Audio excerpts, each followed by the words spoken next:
நல்லதே நடக்கும். ஓம் நம சிவாயும். எல்லாம் அல்ல ஸ்ரீ வாராகியம்மன் திருவடி சரணம். உலகத் தமிழ் நெஞ்சங்கள் அனைவருக்கும் உங்கள் சுசரி ராஜ கணபதியின் அன்பான வணக்கங்கள். இன்றைய பதிவில் வாழ்க்கையில எப்படியாச்சும் நம்ம முன்னேறணும், செட்டில் ஆகணும் அப்படின்னு விழி மூடாமல் வழி தேடி கொண்டிருக்கக்கூடிய மிதுன ராசியில் பிறந்த நண்பர்கள், உங்களுக்கு அப்படி ஒரு ஜாக்பாட்டை கொடுக்கக்கூடிய ஒரு பொன்னான ஒரு 3 வழி பிறந்திருக்கிறது. காரணம் 3 கிரகத்தினுடைய சேர்க்கை, அதுவும் குறிப்பா சுகஸ்தானம் என்று சொல்லக்கூடிய 4ஆம் வீட்டுல. ஸோ அதனுடைய பலன்களை இன்றைய பதிவில் பார்க்க போறோம். பதிவை ஃபுல்லா பாருங்க. இல்லை நம்ம சேனல்ல மிதுன ராசியில பிறந்த உங்களுக்கு குருபவனுடைய வக்ர பயிற்சி பலன்களை பதிவிட்டாச்சு. பார்க்காதவங்க சேனலை போய் பாருங்க, கண்டிப்பா யூஸ்ஃபுல்லா இருக்கும். மறக்காம சேனலை சப்ஸ்கிரைப் பண்ணிக்கோங்க. கூட தர பில்லைக்கான பிரஸ் பண்ணிட்டு பக்கத்துல ஒரு ஆல் அண்ட் ஆஃப் தவறாமல் செலக்ட் பண்ணிச்சுங்க. அவனை தான் நான் பதிவிடக்கூடிய அடுத்தடுத்த பதிவுகள் உங்களுக்கு உடனுக்குடன் நோட்டிபிகேஷனாக வந்து சேரும். மிதுன ராசியில் பிறந்த நண்பர்களே, மிதுன ராசி 2024 அஷ்டமச்சனி எல்லாம் முடிஞ்சிருச்சு. ஆனா ஒரு நல்லது இன்னும் நடக்கலையே. காரணம் என்ன அப்படின்னா, குரு பலன் இல்லாம போச்சு. ஆமாங்க, உங்களுடைய மிதுனத்திற்கு 12ல விரயஸ்தானத்துல குரு போய் மறைஞ்சிட்டாரு. ஆனா மற்ற கிரகங்கள் உங்களுக்கு யோகமாக இருக்கிறது. அதுவும் இந்த தருணத்தில் ஆமாங்க, சனி பகவான் உங்களுடைய மிதுனத்திற்கு 9ஆம் இடம் கும்பத்துல வக்ர கதியில இருக்கிறாரு. நவம்பர் 15 வரை வக்ரத்துல தான் இருக்க போறாரு. இன்னொரு பக்கம் குரு பகவான் 12ல் இருக்கக்கூடியவர் செப்டம்பர் 9ல வக்ரம் அடைஞ்சிருவார். ஸோ ஆக மொத்தம் 2 கிரகங்களுமே வக்ரம் அடைஞ்சிட போதும். அதனால மற்ற ஏனைய கிரகங்கள், அதாவது பிற கிரகங்கள் உங்களுக்கு வரத்தையும் வாய்ப்பையும் அள்ளி கொடுக்க போகின்றன. முழு பலம் பெற்றக்கூடிய மற்ற கிரகங்கள் உங்களுக்கு சுதந்திரமா செயல்பட போகிறார்கள். ஏன்னா தடுப்பதற்கு சனியும் இல்லை, கொடுப்பதற்கு குருவும் இல்லை. ஸோ கண்டிப்பா உங்களுக்கு இந்த ஒரு நேரத்தில் குழப்பம் இல்லாமல் தெளிவோடு ஒரு பாதை பிறக்கும். கண்டிப்பா. ஸோ அப்படிப்பட்ட பாதை எது அப்படின்றதா இன்றைய பதிவில் பார்க்க போறோம். குறிப்பா செப்டம்பர் 19ஆம் தேதிக்கு பிறகு 3 கிரகச்சொருடைய சேர்க்கை கன்னி ராசியில் நிகழப்போகுது. ஆமாங்க, மிதுனத்திற்கு 4ஆம் வீடு கன்னி. அந்த கன்னியில ஏற்கனவே கேது அமர்ந்திருக்கிறார். புரட்டாசி மாச தொடக்கத்திலேயே சூரியனும் அங்கே போய் அமர்ந்து விடுவார். ஸோ இதற்கப்புறம் செப்டம்பர் 19ல புதன் பகவான் அங்க போறார். புதனுடைய உச்ச வீடு இந்த கன்னி.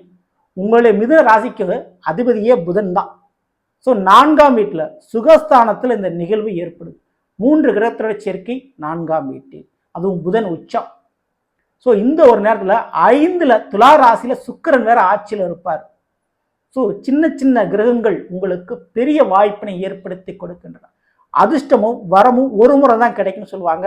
அப்படிப்பட்ட ஒரு வாய்ப்பு விழித்திருந்தால் வழி கண்டிப்பா உங்களுக்கு பிறந்து விட்டது. ஸோ அந்த வழியை நீங்க பிடிச்சிக்க முடியும். ஸோ அதுல முக்கியமா முதல்ல நான் சொல்லக்கூடியது, சூரியன் உங்களுடைய மிதுனத்திற்கு 3ஆம் இடம் சிம்மத்திற்கு அதிபதியாக இருக்கக்கூடியவர் 3க்குரியவர் 4ல போய் வந்திருக்கிறார். அரசாங்க வேலைக்கு பல தடவை முயற்சி பண்ணிருவீங்க, பல வருஷமா முயற்சி பண்ணியிருப்பீங்க. ஏதோ ஒரு குறை, ஏதோ ஒரு மார்க், ஏதோ ஒரு சின்ன சின்ன விஷயத்துல மிஸ் ஆயிருக்கும். அப்படிப்பட்ட அந்த அரசாங்க வேலைக்கு எடுத்த முயற்சியில் இனிமேல் வெற்றியும் வேலையும் உறுதிப்படுத்தப்படும். 2வது, ஏதோ ஒரு லோனுக்கு ட்ரை பண்றீங்க, கண்டிப்பா கிடைச்சிடும். ஒரு கோர்ட்டு கேஸ் வழக்கில் பல வருஷமா இழுத்துக்கிட்டே போகுது, அது ஒரு முடிவுக்கு வந்துடும். கூட பிறந்த சகோதர சகோதரிகள் உங்களுடைய வாழ்க்கையின் முன்னேற்றத்திற்கு அவர்கள் ஏதேனும் ஒரு வகையில் முட்டுக்கட்டையாக இருந்தால் அவர்கள் வழிவிட்டு நகருவார்கள். அது நடக்க போகுது. அந்த ஒரு அதிசயம் உங்களுக்கு கிடைக்க போகுது. ஸோ இதுல முதல் முயற்சிக்கு முதல் விஷயமா உங்களுக்கு வழிவிட்டு நகரக்கூடியது, கூட பிறந்தவர்களால் ஏற்பட்ட தொல்லை இனி இருக்காது. அவர்கள் ஏதேனும் ஒரு வகையில உங்களுக்கு ஒரு முட்டுக்கட்டையா இருக்காங்க, உங்களுக்கு ஒரு பாரமா இருக்கிறாங்க, அல்லது அவங்க ஏதோ ஒரு பிரச்சனை இருக்கிறாங்க, பிரச்சனை ஒரு முடிவுக்கு வரும். ஸோ அவர்கள் மூலமாக உங்களுடைய வாழ்க்கைக்கு வழி பிறக்கும், வழி விடப்படும். ஸோ இதற்கு அடுத்தபடியாக 2வது சொல்லக்கூடிய புதன் உச்சம் கல்வி தடையின்றி கை கொடுத்து காப்பாற்றும். கண்டிப்பா எந்த வயசுல நீங்க இருந்தாலும் இந்த வயசுல கூட ஏதோ ஒரு கலையை கற்றுக்கொள்வீர்கள். வேலைக்காக, தொழிலுக்காக ஒரு புதிய படிப்பை படிப்பீங்க. அது உங்களுக்கு வேலை தொழில் ரீதியாக புதிய லாபத்தை கொடுக்கும். படிப்புல ஏற்கனவே கோட்டை விட்டுருக்கீங்கன்னா வைத்த அரியர் சரி செய்யப்படும். அதனால மிதுனராசிக்காரங்க பட்டம் பெறுவது உறுதி. மேலும் கல்வி கடன் குறையும். வீட்டில் படிப்புனால ஏதாவது பிரச்சனை ஏற்படுது, அந்த பிரச்சனை சரியா போகும். பிள்ளைகளுடைய படிப்பு விஷயத்துல ஒரு நன்மை நடக்கும்.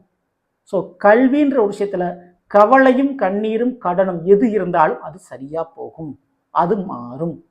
இதற்கு அடுத்தபடியாக நான் சொல்லக்கூடியது, கேது அங்க இருக்கிறாரு. சூரியன் புதனோட இணைவு கேதுக்கு. அப்போ பூர்வீக சொத்துக்கள் இருந்த வம்பு வழக்கு பிரச்சனை கண்டிப்பா குறையும், மறையும். வழக்குகள் தீர்ப்பு சாதகமா முடியும். உடல் ரீதியாக இருந்த நோய் பிரச்சனை முடிவுக்கு வரும். உறவுகளுக்கு ஏற்பட்ட மருத்துவ செலவு, அதனால ஏற்பட்ட கடன் பிரச்சனை கண்டிப்பா குறையும், மறையும். ஸோ இது எல்லாத்தையும் சுகஸ்தானம் நான் சொல்லியிருந்தேன். புதிய வண்டி வாகனம் வாங்குறது, புதிய சொத்துக்கள் வாங்கக்கூடிய யோகம் உண்டு. பழையது போய் புதியது வந்து சேரக்கூடிய தருணம். வண்டி வாகனமாக இருக்கலாம், நிலமாக இருக்கலாம், வீடாக இருக்கலாம். பழச போயிட்டு புதுசு வரும். அல்லது பழைய வீட்டை ஆல்ட்ரேஷன் பண்ணக்கூடிய ஒரு வாய்ப்பு கிடைக்கும். 5ல் சுக்கிரன் ஆட்சி. காதல் மலரும், காதல் கல்யாணத்தில் முடியும். வீட்டில் காதல் கல்யாணம் நடப்பதற்கு வாய்ப்பு உண்டு. சுபகாரியம் கெட்டி மேலே வீட்டில் கொட்டு. மிதுனராசியில் பிறந்த பெண்களுக்கு சமய சடங்கு, பூப்புனித நீராட்டு விழா நடத்துவதற்கு ஒரு நல்ல ஒரு காலகட்டம், அதுக்கு உண்டான காலகட்டம் வந்துருச்சுன்னு சொல்லிக்கலாம். ஸோ அப்படி ஒரு சுபகாரியம் வீட்டில் நடக்க போகுங்க. மேலும் உங்களுடைய ராசிநாதன் புதன் பகவான் அவர் நாளில் போய் உச்சம் அடைகிறாரு. கூட கேது சூரியன் இருக்கிறாரு. எண்ணம் போல் வாழ்க்கை என்று சொல்வார்கள். அதுபடி நீங்க சில காரியத்திற்கு நினைச்சு ஆசைப்பட்டிருப்பீங்க இல்லையா? அப்படி நீங்கள் நினைத்த ஒரு காரியத்தை பல வருஷமா நினைச்சிருப்பீங்க. அப்படிப்பட்ட காரியத்தை இந்த ஒரு காலகட்டத்தில் செஞ்சு முடிப்பீங்க. அதுக்கு சூரியனும் கேதும் பக்க துணையாக உங்களுக்கு இருப்பாங்க. அதுக்கு தேவையான பொருளாதாரம், அதற்கான வாய்ப்புகளை அள்ளி கொடுப்பார். ஸோ அதில் குறிப்பிட்டு அந்த 2 வழிகள் அது நடக்கும். அந்த 2 விஷயம் இருந்ததுன்னா, கல்யாணம், திருமண வாழ்க்கை. திருமணம் நடக்காதவங்க திருமணம் நடக்கும். திருமண வாழ்க்கையில ஒரு பிரச்சனைக்கு ஒரு முடிவு கட்டணும்னு நீங்க நினைச்சிருந்தா அந்த முடிவை எடுப்பீர்கள். திருமண வாழ்க்கையில் நீங்கள் நினைத்தது நடக்க போகிறது, அல்லது நீங்க நினைச்ச மாதிரி திருமணம் நடக்கும். ஸோ 2வது விஷயம், சொத்துக்கள் உருவாகக்கூடிய தருணம், சொத்துக்கள் மாற்றம் ஏற்படக்கூடிய தருணம். 3வது, கல்வி.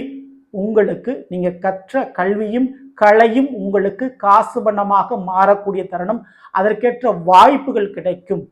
ஆமாங்க, நீங்க ஏதாவது ஒரு கலையை கத்துட்டு இருக்கீங்க, ஒரு படிப்பு படிச்சிருக்கீங்கன்னா அந்த படிப்புக்கேற்ற வேலையும், கலையாக இருந்தால் அதற்கேற்ற மாதிரி ஒரு சினிமா, செய்தி ஊடகத்தில் ஒரு வாய்ப்பும், அல்லது திறமையாக இருந்தால் ஒரு பதவி வாய்ப்பும் பொறுப்புகளும் உங்களுக்கு கிடைக்கும். ஸோ நல்ல ஒரு அங்கீகாரம், ஒரு பட்டம் பெயர்ப்புகள் கிடைக்கக்கூடிய ஒரு தருணம் இது. புதிய பொறுப்பில் அமர்வீர்கள். அதனால் கிடைக்க போகும் மரியாதை ஏராளம். உங்களுக்கு இழந்த அவப்பை நீக்கும். 4ஆம் இடம் தன்னுடைய மானத்தையும் குறிக்கும். அப்போ உங்களுடைய தன்மானத்திற்கு வந்த இழுக்கு சரியாகும். உங்களை தூற்றி ஏசிய உறவுகள் முன்பு தலை நிமிர்ந்து நடப்பீர்கள். உங்க மேல ஒருத்தவங்க பழி சொல்லியிருக்கிறாங்க, ஒரு பாவம் சொல்லியிருக்கிறாங்கன்னா அந்த பழி பாவம் நீங்கும் தருணம் இது. நீங்க யார் என்று நிரூபிக்கக்கூடிய தருணம் இது.